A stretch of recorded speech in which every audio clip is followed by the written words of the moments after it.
Bonjour à vous, bienvenue pour vos guidances sentimentales de ce mois d'avril 2022. On va aller regarder ensemble les énergies qui peuvent se présenter à vous sur ce mois d'avril. Alors, bien sûr, gardez bien à l'esprit que ça reste un tirage général qui ne pourra pas parler à tout le monde, donc vous ne prenez que ce qui fait écho pour vous. Allez voir éventuellement signe ascendant, signe lunaire, ça peut vous apporter des messages complémentaires. Et puis si vous souhaitez une guidance personnalisée, je vous invite à me contacter sur mon mail lililataro@yahoo.com. J'effectue toujours une première approche avant la guidance pour voir si je cerne bien votre situation. Donc vous pouvez me faire un mail avec les prénoms, les dates de naissance des personnes concernées, le domaine de votre question, mais pas plus de détails sur la situation actuelle, sinon cette première approche forcément perdra de son intérêt.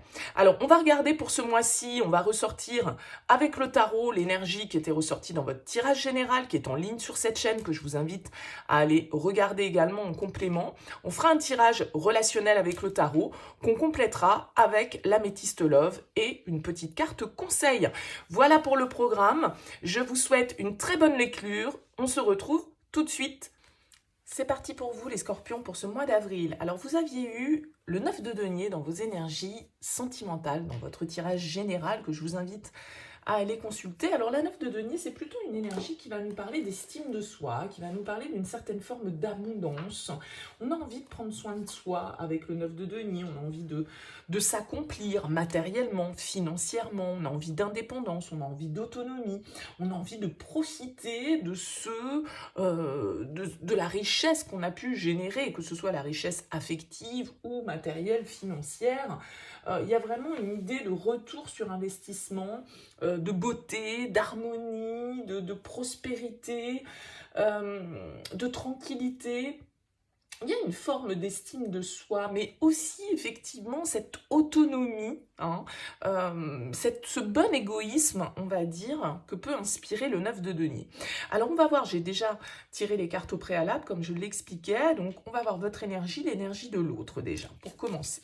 Votre énergie, vous êtes dans la 9 de bâton, et face à vous, vous avez le magicien. Ok. Le 9 de bâton, dans votre énergie 9-9, on est dans des énergies quand même, effectivement, un peu solitaires. C'est la carte de l'ermite, le 9. C'est des cartes de réflexion. Le 9, c'est une énergie, lorsqu'on est tourné vers soi-même. Son propre bonheur, son propre plaisir, son propre accomplissement. Et ici, avec la 9 de bâton, il pourrait y avoir un peu de prudence dans vos énergies. Le fait que vous soyez un petit peu en mode, bon, j'ai déjà pas mal donné, je suis un petit peu fatiguée, je me suis dévouée et peut-être que j'ai pas toujours reçu, donc maintenant je me protège un petit peu, je me barricade un petit peu. Il y a l'idée de devoir peut-être aller jusqu'au bout encore de quelque chose, de ne pas avoir totalement terminé une étape dans laquelle on s'est investi. Et avec ce 9 de bâton, on peut faire preuve de prudence. Il y a un côté très autonome, très indépendant qui ressort dans votre tirage, les scorpions. Alors, on a face à vous un magicien, c'est plutôt ici favorable dans le sens où c'est une énergie d'action, de manifestation. Vous avez quelqu'un face à vous, là, qui vous fait peut-être une offre, qui vous donne une possibilité, qui a envie de créer, qui a envie d'accomplir quelque chose ici. Avec le magicien, on a tous les outils en main et on veut réaliser nos souhaits, d'accord? Et pour cela, eh bien, il faut manifester ses désirs. Et vous avez face à vous quelqu'un qui est, en tout cas, a priori, assez porteur d'initiative, dans une démarche, effectivement, d'enclencher peut-être quelque chose de nouveau. Peut-être que c'est lié à l'aspect matériel, financier, avec ce 9 de denier. Et vous êtes peut-être un petit peu plus prudent ou prudente. Vous êtes peut-être un petit peu plus méfiant. Vous ne jetez pas non plus corps et âme, mais de manière totalement irréfléchie dans l'histoire parce que vous souhaitez conserver une certaine sécurité. Vous êtes peut-être un petit peu plus dans le calcul, sans que ce soit forcément mauvais, bien évidemment, mais quelque chose de plus raisonnable peut-être. Bon, on va voir quel est votre objectif sur ce mois. Le cavalier de denier, oui, vous, c'est vraiment un pas après l'autre. Ok, vous avez peut-être quelqu'un ici qui a envie d'agir, ou en tout cas qui vient vers vous, qui se manifeste avec ce magicien. Vous, voilà, qui va doucement, va sûrement. Cavalier de denier, 9 de denier, c'est des énergies très lentes. On fait les choses comme elles doivent être faites. Pas plus vite que ça. Et on suit les étapes, on suit la recette à la lettre. On ne s'en écarte pas avec un chevalier de denier.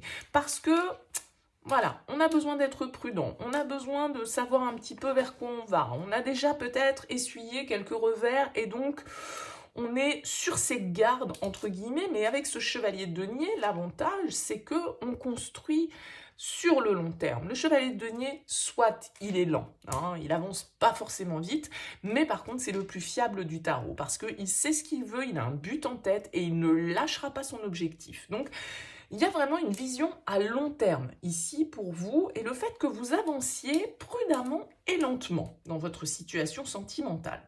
Peut-être pour créer quelque chose de nouveau, peut-être que c'est une nouvelle relation, et auquel cas, vous êtes un petit peu en train de vous dire, voilà, moi ouais, ok, très bien, moi je suis aussi bien toute seule, donc je m'enflamme pas, donc voilà, hein, on va voir un petit peu comment les choses se passent. C'est un peu ça l'idée. Le défi du mois, le pape. Bah, le défi, c'est peut-être l'engagement pour vous, hein.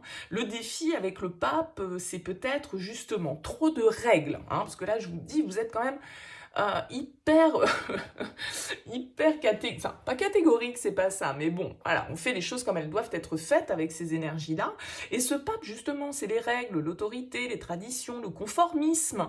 Alors peut-être que ça manque un petit peu de folie, peut-être que ça manque un petit peu, justement, de sortir du cadre, de sortir des règles, de faire quelque chose peut-être d'un petit peu nouveau, et qui n'est pas forcément commun.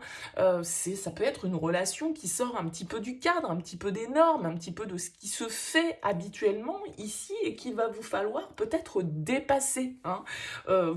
Vous amender, entre guillemets, d'une certaine forme d'autorité qui peut être une autorité morale ou un cadre que l'on s'est fixé qui, du coup, peut nous ralentir un petit peu.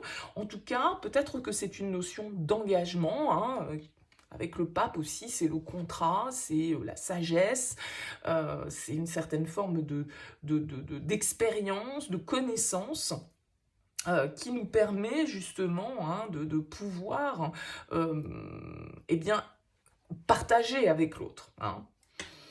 Vers quoi va cette relation? Le roi d'épée, ok. On a des énergies ici assez maîtrisées, hein, je trouve. Alors peut-être que c'est vous, ce roi d'épée, qui êtes dans la réflexion, vous gardez votre sang-froid, vous ne laissez pas démonter, vous avez des idées bien précises en tête et on ne vous en fera pas forcément changer. Si vous avez décidé d'avancer dans cette direction-là et de cette manière-là et à cette vitesse-là, bon, bah peut-être que ça va être compliqué de l'en faire démordre, ce roi d'épée. Peut-être que c'est l'influence d'un signe d'air autour de vous, Verseau, Gémeaux, Balance. Quelqu'un qui a le bon raisonnement avec ce roi d'épée, qui sait voir les choses clairement. Il y a peut-être des décisions importantes à prendre ici, juridiquement, légalement parlant, hein, avec le pape et avec le roi d'épée. Ça peut vraiment être une notion administrative, officielle, un notaire, un avocat, un banquier, un juge. Vous voyez, quelqu'un qui statue en tout cas et qui trouve des solutions, qui sait communiquer, qui sait dire les choses avec un certain détachement, hein, avec ce roi d'épée. Le conseil pour vous, c'est le 2 de denier. Le conseil, c'est quand même effectivement, il y a peut-être un choix là que vous devez faire, une décision, hein, face à ce magicien là qui vous propose peut-être de créer quelque chose de nouveau ou d'entamer une nouvelle étape dans votre relation. Avec le 2 de denier, il va vous falloir peser le pour et le contre. Il va vous falloir trouver le bon équilibre, mais aussi effectivement avancer un pas après l'autre. Et j'ai l'impression quand même que c'est ce que vous faites. Alors ici, peut-être qu'on vous dit aussi que va pas falloir tergiverser pendant non plus 50 000 années, parce que sinon, voilà, hein, vous n'avancerez pas.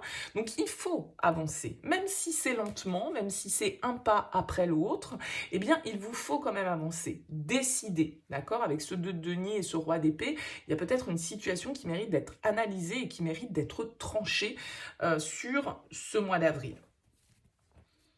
Qu'est-ce qu'on a en dos de deck? On a la 4 d'épée. Oui, il y a besoin d'un temps de réflexion. Vous avez besoin d'un temps de réflexion ici, peut-être par rapport à quelque chose de nouveau qui débarque dans votre vie. Et quand je dis quelque chose, ça peut être quelqu'un, bien évidemment. Ça peut être aussi une offre, hein, comme je le disais avec ce magicien. Voilà, une nouveauté qui, dans votre relation, ou quelqu'un de nouveau qui arrive ici.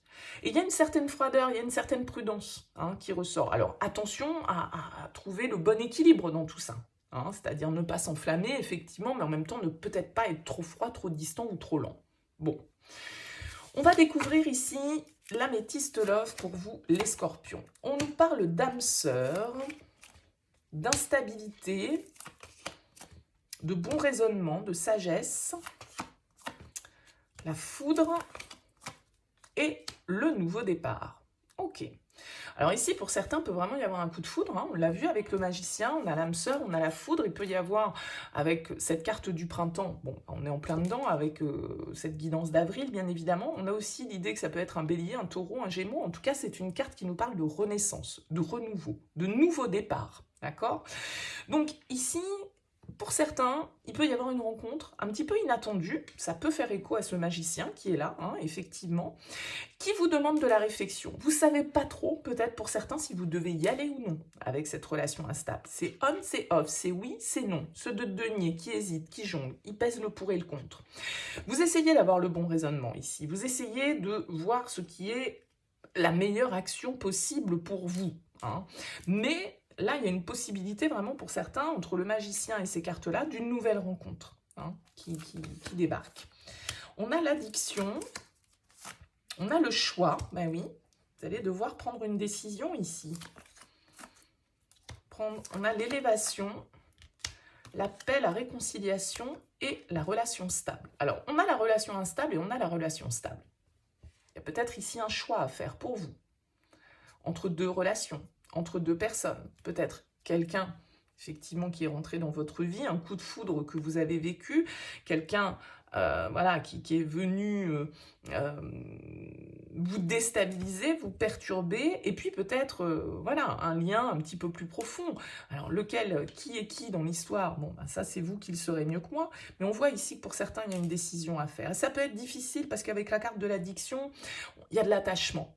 Il y a de l'attachement à une situation, à une personne, il y a de la dépendance affective, éventuellement de la dépendance financière, matérielle.